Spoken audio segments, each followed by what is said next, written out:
Well, thank you, Sheriff. We have a strong interest in the state of Florida of bringing this suspect to justice to the fullest extent of the law.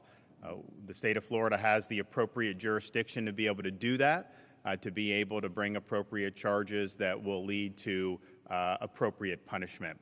And I look forward to the investigation, and I look forward to them moving very quickly to hold this suspect accountable and to provide answers to the people of the state of Florida and to the American people. So thanks to everybody that has stepped up in these days since the attempted assassination occurred, and we will provide whatever resources are needed to be able to ensure that this investigation goes swiftly and that we're able to bring the suspect to justice thoroughly. And with that, I'm happy to take some questions. Yep.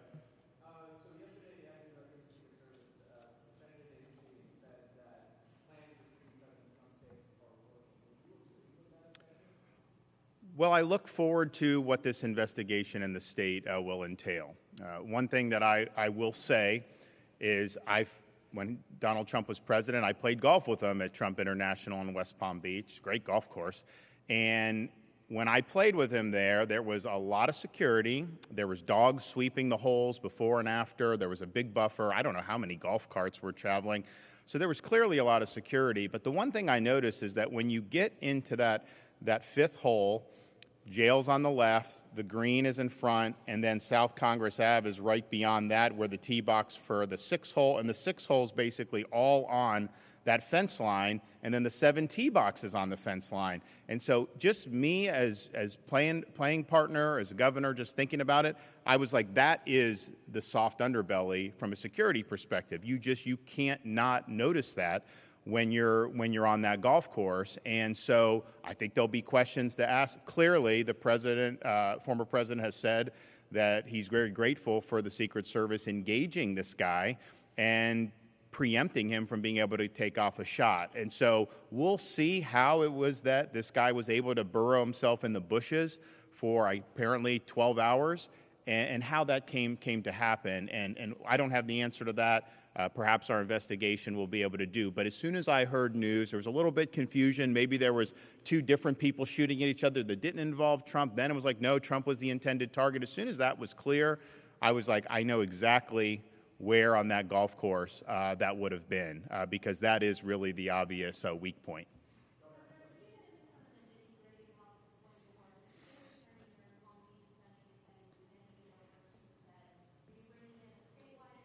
Statewide Prosecutor, that's correct. The Office of Statewide Prosecutor, under the supervision of Attorney General Moody. That statewide prosecutor has jurisdiction when somebody commits offenses across multiple jurisdictions.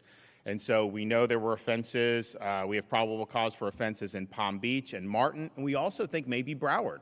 And so all 3 of those counties are part of 3 distinct judicial circuits. So the statewide prosecutor does have jurisdiction to do, and that's there. And here's the thing. You have a responsibility in law enforcement and as a prosecutor to hold people accountable to the fullest extent of the law. It would be one thing to hand off to the feds if somehow they had more significant crimes that they could pursue. It doesn't seem that that's the case as of now. Clearly, and the FBI has admitted that this was an attempted assassination, you have that jurisdictional hook at the state level for by far the most serious offense. I think this is an offense that should merit a life in prison. And if we're not going to go to the fullest extent of the law, you're lowering the threshold to which someone in the future may try to do something like this. So I think it's really important for the people of Florida, but also for our country, that we pursue the most serious charges that are on the books to hold this guy accountable. And to say you're going to do a couple gun charges, that is not going to be sufficient to do it. So they clearly have jurisdiction in the statewide prosecutor. We have a very strong interest in holding this suspect accountable to the fullest extent of the law. And we are in a better position in the state of Florida to be able to provide answers to the public. I think back about what happened in Las Vegas back 6-7 years ago. We never got any answers about that. I think back about what happened in Butler, Pennsylvania. We've not gotten very many answers about that. I think that really erodes public confidence, and I think the Florida agencies working from local on up have an opportunity to do a thorough investigation and then to provide the truth about what's happening or what happened and how this came to be. And people deserve the truth. And so I think that there's two really significant interests: holding him accountable and then delivering the truth about how this could have happened.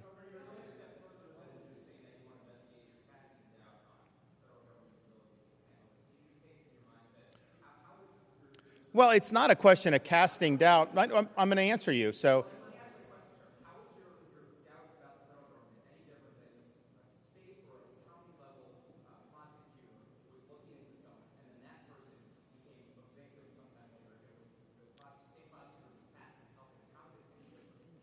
well, for a couple reasons. One, the federal government does not have jurisdiction to bring an attempted murder charge. If you look at the federal statute, it applies to current federal officials. Okay, so I'm explaining to you why that's happening, if you let me finish. So they don't have jurisdiction over a case that's not a federal official or is a apparent winner of a presidential election or the formally declared president-elect. So right then and there, we have the ability to pursue potentially life in prison under state law. That's a huge reason why we should move forward at the state level than that. And it is the case that you have a situation where these charges that were brought in this jurisdiction, Southern District of Florida, by the federal government, they were dismissed by a federal judge, and now they're on appeal trying to get those reinstated. And they have a right to do that, but I would note to you, it was Merrick Garland who assigned a special counsel because he said there was a political issue and they wanted to appear to be above it. He was the one that did that. There really was no true conflict. If these were normal crimes, you could have done it. But they did a special counsel. And so if you did a special counsel for that, wouldn't those same concerns animate whether you're the appropriate jurisdiction? So they cannot pursue charges to the extent we can. And yes, I do think that there's a lot of concern about how these agencies have operated. And the state of Florida, I mean, for us, all we're interested in is the truth. We're not involved in any of those other things that the Justice Department or FBI have been involved in. So it's better for the public and it's better for justice. Next. Yes, sir.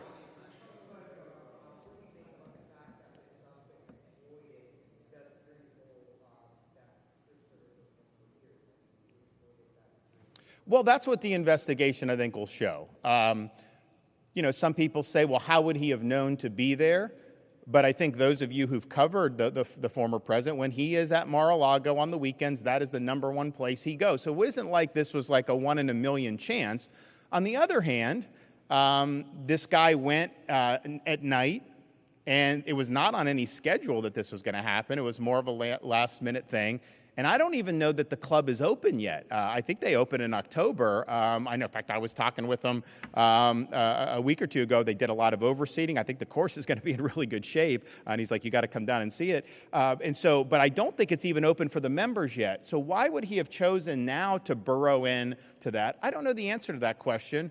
Our folks are going to look to see. And here's the thing. I'm not interested in trying to blame this person or that person. It's, okay, let's just get the facts. Let's put it out for the public. Let's figure out this guy, you look at his rap sheet, you look at the things he's been involved in. This guy had red flags. I know he's been looked at by federal law enforcement. How the heck did it end up where he's in West Palm Beach in those bushes? And that's apart from the prosecution. People deserve the truth about that. They need to know his associations. They need to know his motivations, his ideology. And our guys are doing it. In fact, as soon as this happened, when I said investigate, I said save the social media, because what they do, Facebook will take it down and try to hide it. FDLE saved all the social media, and they've been doing that type of research. So I think I think it needs to be done. But that's I have no preconceived notions on this. They're going to do it, but they're going to do a thorough job, and I think produce answers that people have confidence in. Yes. I have. So he was in good spirits. He did remark that, on that sixth hole, I think he was in pretty good shape for a potential birdie. And if you know the former president, that matters a lot to him when you're talking about this. And I told him a couple weeks ago, I said, the number one thing I got from the Biden debate was people said, you were very reserved, except when Biden claimed he had a 6 handicap. Then you just wouldn't accept that because you knew it wasn't true, and it isn't true. So he was in good spirits, but he was a complimentary of the state of Florida taking the lead. He thought that was totally appropriate, and he encouraged us to continue doing what we're doing. So, clearly we have an interest in doing this apart from anything else, but it was great that he sees the need for what we're doing and that we're going to move forward. Yes, sir.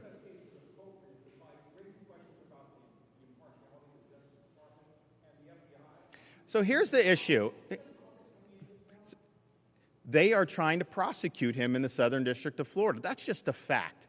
So just think about that. You have an agency, they're prosecuting him in 2 different jurisdictions right now. They're prosecuting him in Southern Florida. That's on appeal to the 11th Circuit. They're also prosecuting in the District of Columbia for the January 6th stuff. So these are 2 major cases that these agencies are involved with. And so the question is, given that, and there's a lot of people that have a lot of issues with those prosecutions, as you well know, it's not like these are prosecutions that the American people have rallied behind. It has divided this country in big ways. And so the question is, you have those prosecutions. Do we honestly think these agencies are the best to turn around and do this investigation on a potential assassin that some of them may or may not want to be held accountable for if there was something they could have done better, right, with security? I don't know what all went into the federal stuff. But man, don't you want a clean slate? Don't you want to have investigative agencies that are just going to pursue this without any other agenda creeping in, without there being any cause for concern about any impartiality? And oh, by the way, that can bring the most serious, readily provable offense under state law, not under federal law. So this is the right thing to do for justice, and I think justice means holding the perpetrator accountable to the full extent of the law, but justice also means making sure we get the unvarnished truth. We haven't gotten the unvarnished truth about Butler, Pennsylvania. That's just a fact. We never got really any truth about Las Vegas when that happened, and so I think people are used to kind of the federal agencies taking control of things and then no answers happening. And we don't want that to happen in this case. That's not appropriate to happen in this case, especially when the state of Florida has multiple grounds with which to pursue charges against this individual.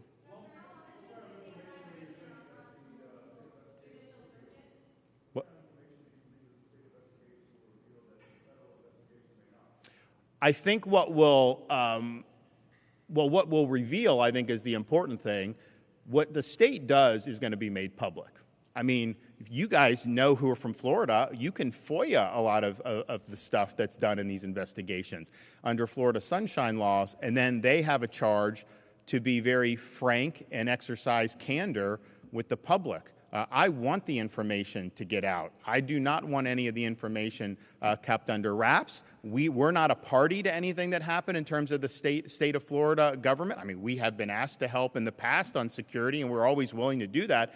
But that wasn't our primary. We were not responsible for it that day. We've not been responsible for any of the prosecutions that have been brought against the former president. So we're in a great situation to be able to look at this with clear eyes, get answers, and then deliver those answers to the public. I don't think anyone can honestly claim that the federal government has been forthright and transparent about its past investigations. That's just the reality. That's just how these guys operate. Apart from any type of political bias, that's how it's been really for many, many years. That's not how it's going to be here.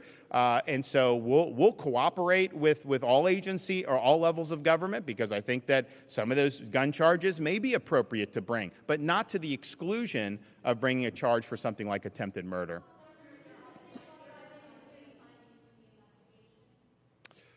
How often will look, I don't know that it's necessarily going to be my office. I think it's going to be the statewide prosecutor. I think the Attorney General's office, the agencies themselves will be doing it. I think, as most of you know who cover Florida, I mean, the governor's not, directing investigations on a day-by-day basis. I mean, there are times when we've authorized investigations, whether it was the Epstein, whether it was the school security, whether it's the illegal immigration, whether it's some of the COVID stuff, and we've convened statewide grand juries, we've done things. But on a day-to-day basis, that's going to be under the purview of the folks who are in these offices, and I would imagine they would want to provide updates as much as they can when there's good information to do that.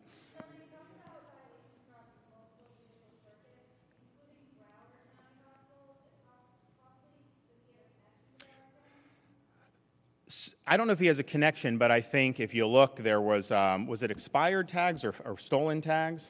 Yeah. So there may be something with the tags that involve a Broward nexus. So they're still working on that. It hasn't been fully confirmed, but we know two counties for two different judicial orders. It may be a third as well. You don't need three. If you have multiple, that's enough, and you can do that for statewide prosecutor. But it may very well may be three. And I think most people in Florida know Broward is a separate judicial circuit from Palm Beach, and Palm Beach is separate from Martin and some of the surrounding counties. Yes, ma'am.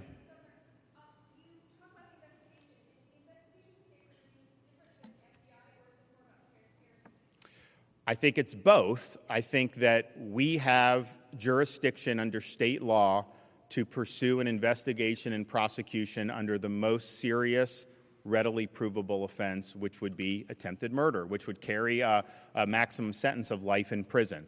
The federal government does not have that jurisdiction. If Donald Trump were president right now, they could. If Donald Trump had been elected were to be elected in November and something like this happened after that, then they could, prior to him taking office. But now, as a former president, he's not a federal official under the statute, and for whatever reason, there's actually law saying you can't issue a threat against a presidential party nominee, but there's nothing saying that you can't assassinate under federal law. And I think that why that came to be, I don't know, but that is the law. So if they tried to bring an attempted murder charge under federal law, I don't think it would work. I think it would get thrown out for a lack of jurisdiction. So we have the jurisdiction that's more appropriate. And yes, we will also be more transparent. You can't do investigation in Florida and be less transparent than them, just given our public record laws. And so folks will be able to submit requests for things that are done. Some of that stuff it gets out that maybe an investigatory perspective isn't always the best, but that's basically where we are. So it is going to be transparent. I think it's important that people get answers. I don't like talking to folks when they have all these questions about things that have happened in the past. And it's one thing if someone provides an investigation and provides an explanation, but if it's just basically a black hole. And this guy was in Ukraine. This guy was giving interviews to the New York Times. This guy was doing a lot of stuff. He's got a rap sheet. He's recruiting people to go fight there. He's talking about Taiwan. We need answers on this. Yes, sir.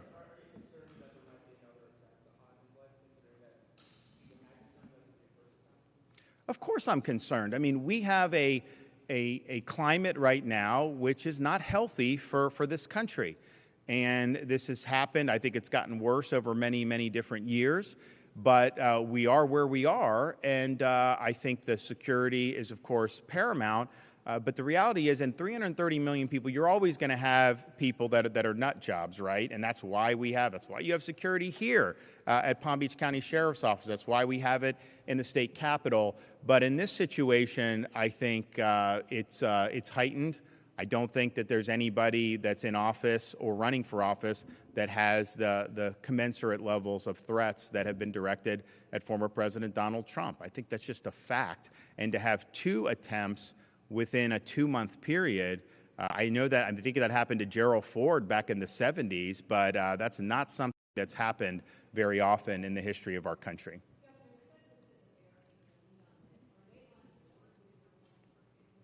Mark Glass and the rest of the team are working with them. The reality is we have a duty to pursue the most serious offense available, and I don't know that you'd want to stand in the way of that happening. So we're going to do it. They're going to work collaboratively with the feds. But as Commissioner Kerner said, if this is not going to be something that's going to be transparent from there, we're going to work hard to behind the scenes to be able to get the information to the public. So I feel that this is a pretty straightforward violation of state law, potentially. That, of course, they have to investigate and prove it up, and they have to get the charges filed and agreed to go forward. But I think that they can do that. But I just think if you get like a couple gun charges, not that those are de minimis, but that is not the same. There's people that have gun charges in this country every single day across every single federal district in this country. To have somebody that's waiting in the bushes with a long gun trying to take out a former president of the United States and current GOP nominee, that is not something that can be taken lightly. And if we do anything but go the fullest extent of the law on this, then I think we're sending a signal that maybe this isn't that bad, and that's unacceptable. So we're going to go fullest extent of the law.